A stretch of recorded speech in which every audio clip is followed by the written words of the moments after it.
Hello and welcome to the final sprint review of an app called MathMindset, which is being developed by Alex Murphy and myself, Ritvik Babu. MathMindset is an app which seeks to provide a fun and challenging environment to practice solving interesting math questions and learning in a fun way. So before beginning development, we created this interactive wireframe which models how we envision the app to look like. So please feel free to check it out. When we launch the app for the first time, we are greeted with a splash screen and some onboarding slides, which are only presented on the first ever launch of the app. These give an overall view of how the app looks like and what it offers. When we get started, we are directed to the sign in page. We can sign in using our normal authentications. First, let's create an account.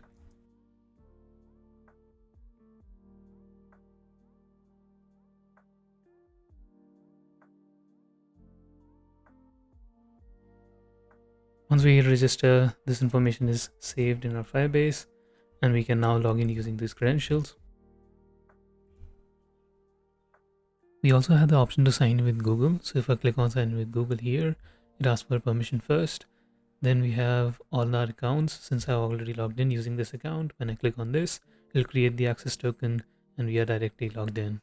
We also have support for biometric login. So if I provide an account which has it enabled, we get the option to use our biometrics.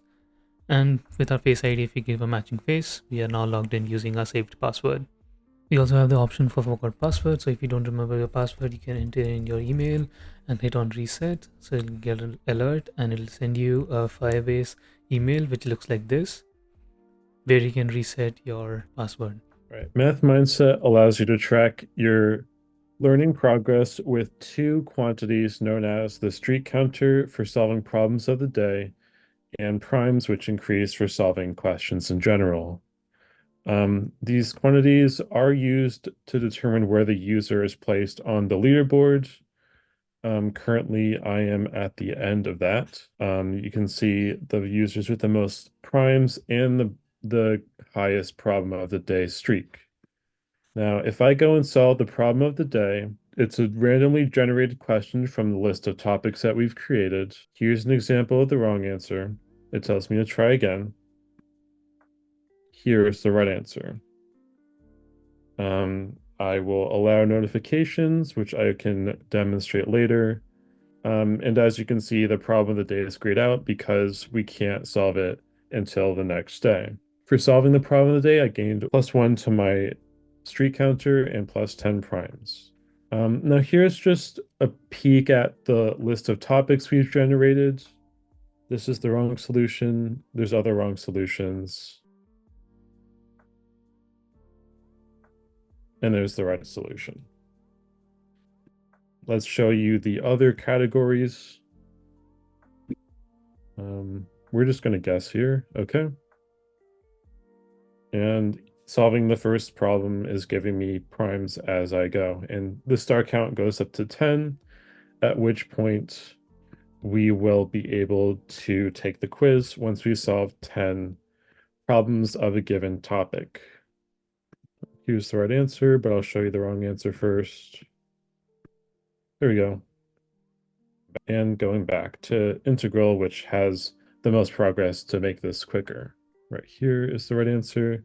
And now that we've done 10 problems in integral, we can take the quiz. So when a user has solved 10 problems, when their star count reaches 10, they're allowed to take a quiz to demonstrate their proficiency.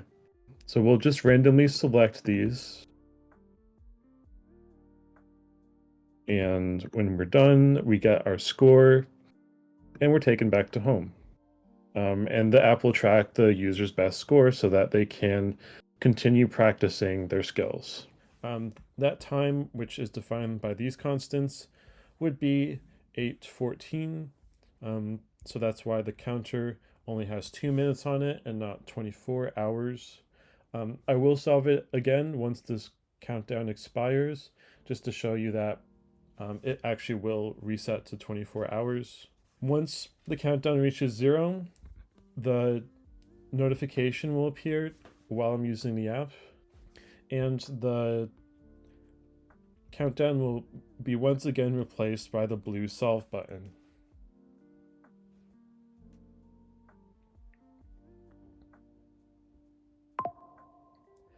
There you have it. We got the notification and the problem of the day is ready to be solved again. Let's go ahead and solve it just to make sure this works as well. The wrong answer, of course. And here is the correct answer. Now you see it's 24 hours because we solved the problem of the day as soon as it became available. Once again, we gained a streak counter. And let's see how we're doing on the leaderboards. You can see we're up here with our primes. I have a streak of 2 days. And the last thing I'll show you is the user can opt out of notifications by using this user setting. So here's a quick look at the profile page. We have some statistics about the user, and there are a few batches based on the topics you've solved. So if you solve all 10 problems of a topic, you get a batch, and you can tap and hold to see which batch it corresponds to. We also have the username here and their profile image. We can change a few settings. We can enable notifications, biometric login, and switch to dark mode. So this dark mode does reflect for all the pages, and the theme changes accordingly. And we also have option to switch or change our profile details. So we can change our profile image, we can change our username, our email address, our date of birth. And for changing the password, it doesn't show us the password, but we can enter a new one. And on hitting save, it gets saved here, and we can update the profile now. And we can see the changes are now reflected here. We can see the updated username and the profile image. And once we want to log out, we can hit the logout button, which gives us a confirmation, and on hitting logout, we are taken back to the sign-in page. So this is what our database looks like. We have 3 main collections: users, problems, and daily problems. Firstly, the users collection houses the information for each user. So there is a progress for each topic. We have our quiz scores. So by default, these are kept as -1. And then as you take quizzes, your best score will be updated. We have the score and the streak, which is used for the leaderboard. We also have a timestamp based on which we are calculating when the problem of the day is solved by the user. We have the URL for the profile image, which is stored in Firebase storage, and other information as well. For the problems collection, this houses different problems for each topic. I would note that these questions are not hard-coded and have been generated programmatically. And finally, there is the daily problems collection, which houses a pool of questions from different topics. And again, these have been generated via code. Also, even for the quizzes, the questions are generated via code, so they're not the same every time you take them. So the user can't just do a hit and trial and try to get the maximum score. We are also using Firebase authentication. So these are all the email IDs which have been registered. And there is also the Google sign-in accounts. And finally, the Firebase storage, which houses the profile image of each user. So each ID corresponds to their profile image. Throughout development, we did keep scalability in mind. So with more topics added and fun features like practice rooms or video tutorials, this application really has potential to be very useful at a personal as well as institutional level.